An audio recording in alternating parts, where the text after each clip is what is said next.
Healthy Road podcast is dedicated to real people dealing with real issues of health and fitness.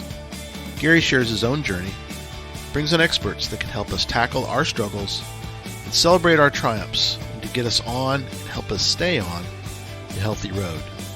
Please consult your physician for personalized medical advice. Always seek the advice of a physician or other qualified healthcare provider with any questions regarding a medical condition.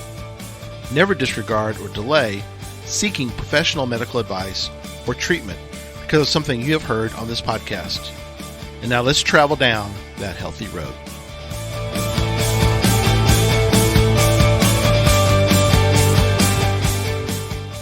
Welcome back, Healthy Road travelers, and Merry Christmas. I hope your holidays have been good so far, and that you have been enjoying the December challenge, walking in a winter wonderland. For me personally, I have been walking more this month for sure, and looking forward to sharing with you the January challenge. Working on that. I will be presenting that to you on the next episode, so stay tuned for that, and hopefully this has been a good month for you with the challenge. So let's get right into this week's episode. So I'm going to be doing some episodes down to earth with Zac Efron. It's a Netflix series that I ran across one day and been binge watching as much as I can when I can. It's a great show. He covers a lot of different areas. Obviously, I'm going to be talking about the ones that are about healthy lifestyle and the healthy road. So the first one that I'm going to be commenting on is called Sardinia.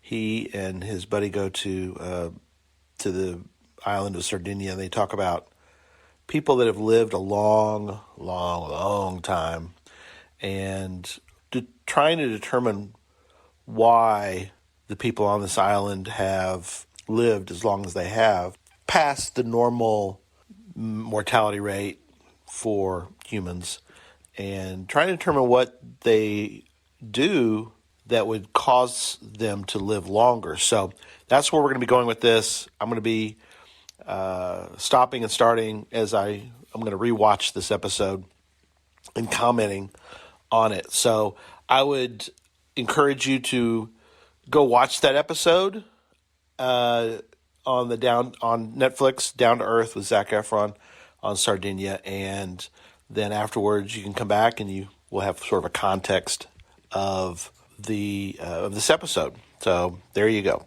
Zac does the Down to Earth with Zac Efron, does it with Darren Olean.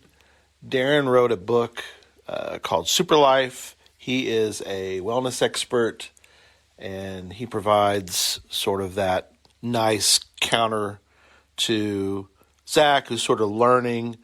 Zac, an actor, but is interested in Healthy Road.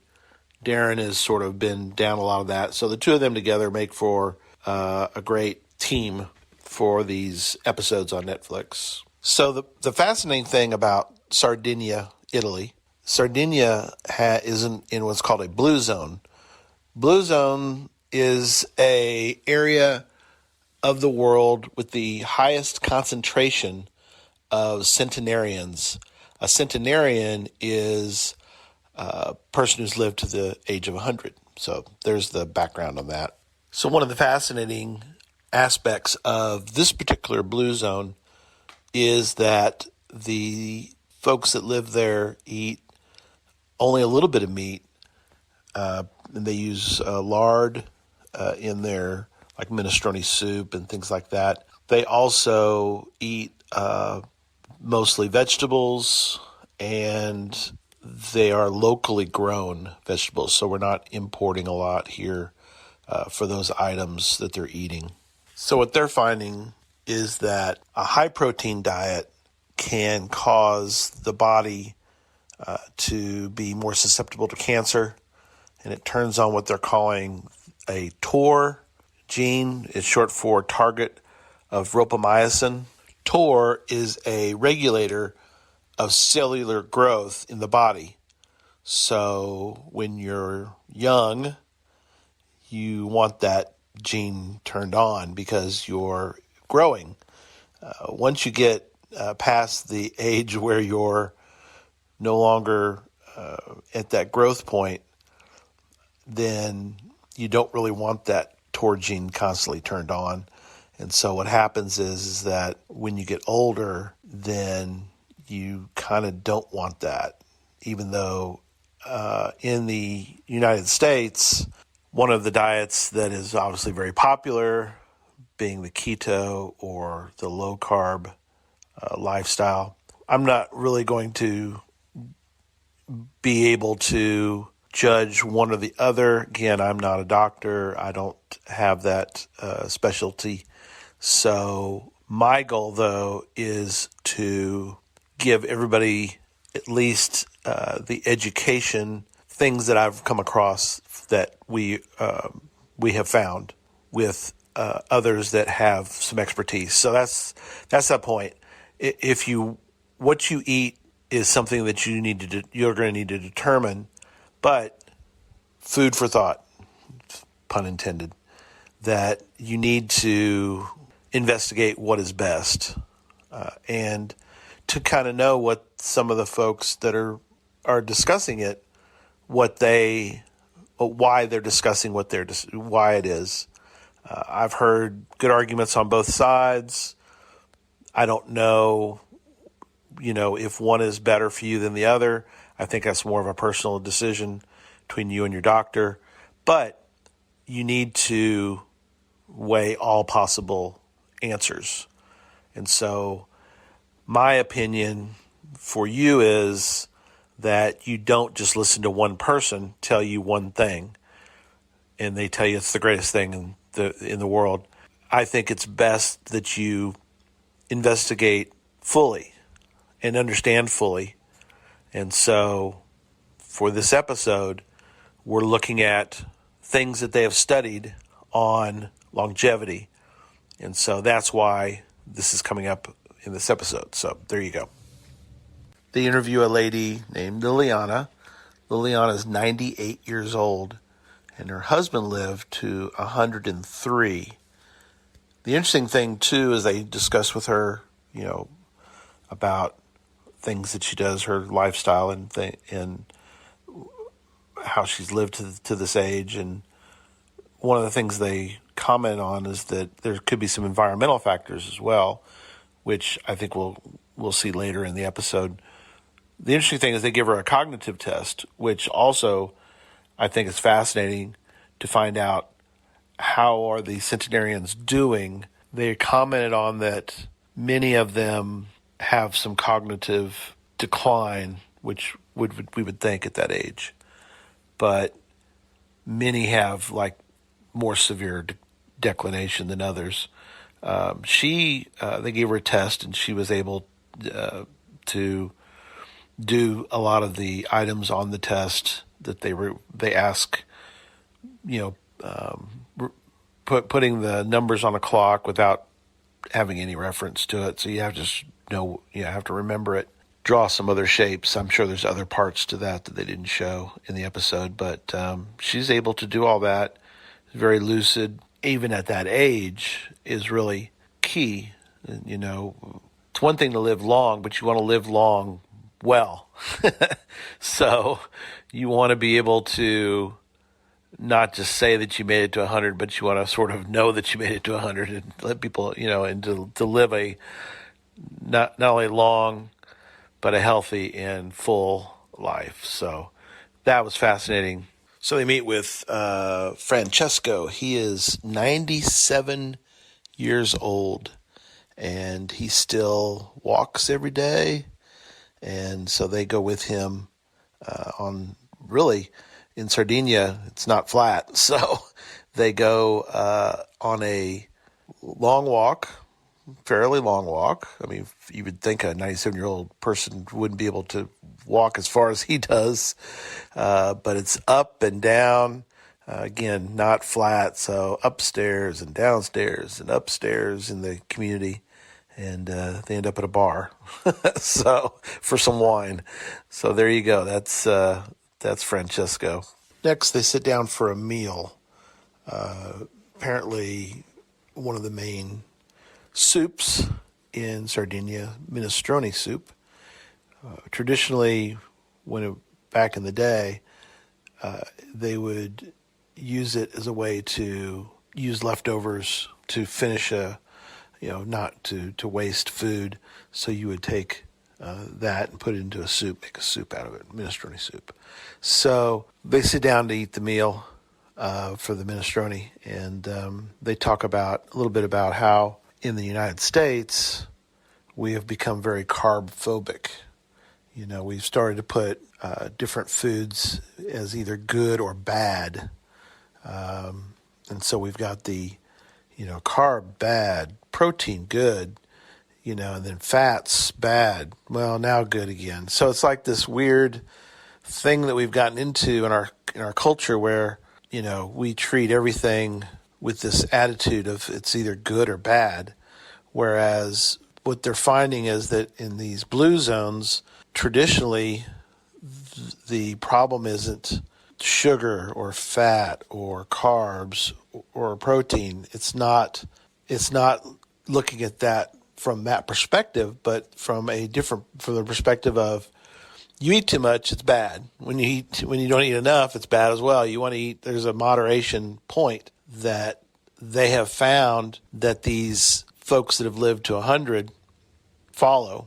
And what the one blue zone gentleman pointed out was that this idea of a high protein diet. He makes his argument is if you go around the world, you're not going to find people group that does just high protein diet. There probably are, but he points out that they just if they are, they're probably pretty rare. And so that's an interesting fact. Again, you're going to have to decide on your own, talk to your doctor, and so forth. But it's something to think about. Another great point that was made is that as they look at these folks that are in Sardinia, it's a combination of things. So they see that they are living a low-stress life.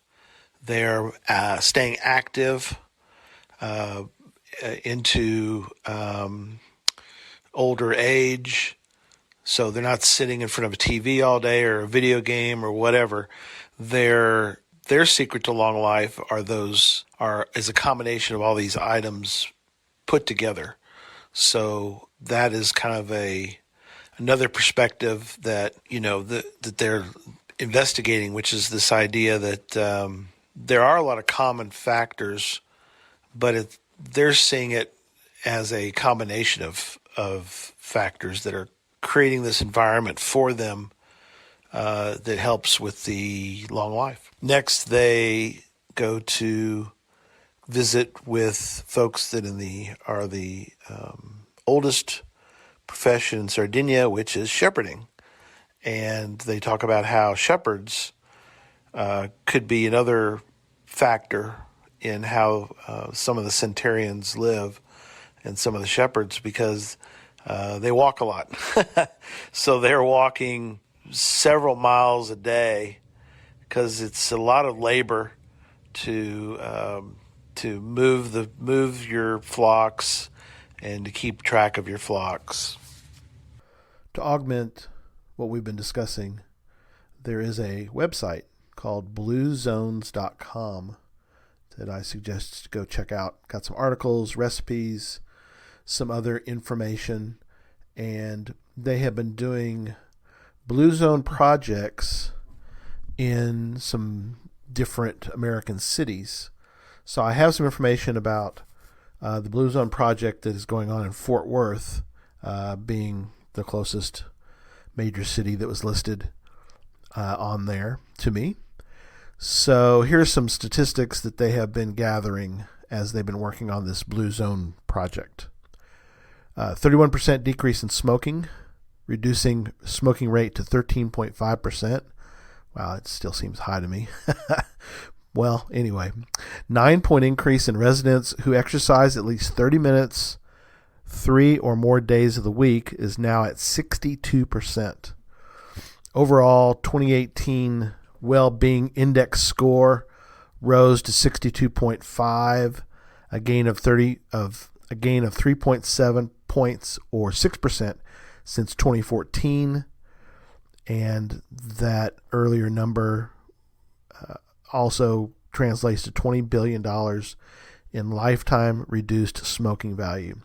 Since the launch of the Blue Zone project in Fort Worth, the health and well-being of residents has surged while the U.S. overall health score has dropped, according to the annual Gallup Share Care Well-Being Index.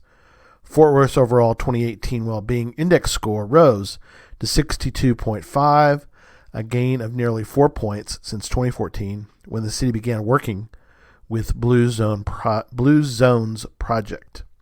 Each point increase in well-being for a population leads to approximately a 2% reduction in ER visits and hospital utilization, and to approximately a 1% reduction in total health care costs. This equals tens of millions of dollars of healthcare savings per year. Meanwhile, the U.S. Well-Being Index score, which outpaced the Fort Worth score by 3 points in 2014, is 61.3, a decline of 0.5 over the same period, which isn't good. Compared annually to close to 190 metro areas reporting nationally, Fort Worth's equivalent rank for well-being rose from 185th in 2014 to 31st in 2019. So, fascinating stats.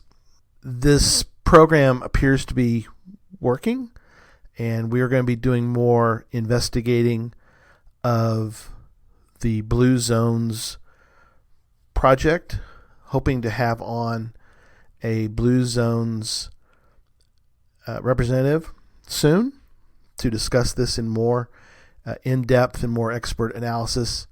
But I found that fascinating, and this website is definitely very interesting. Blue zones around the world are very interesting to me and worth studying, and obviously many have worked on studying and are trying to see if we can take what has been learned in these blue zones in some partial way or more fully way, we're not sure yet, be able to replicate a lot of the factors that go into these blue zones, where the centenarians are obviously living to a longer and hopefully much more quality of life in your later years. So again, fascinating. BlueZones.com, not sponsored, just check them out.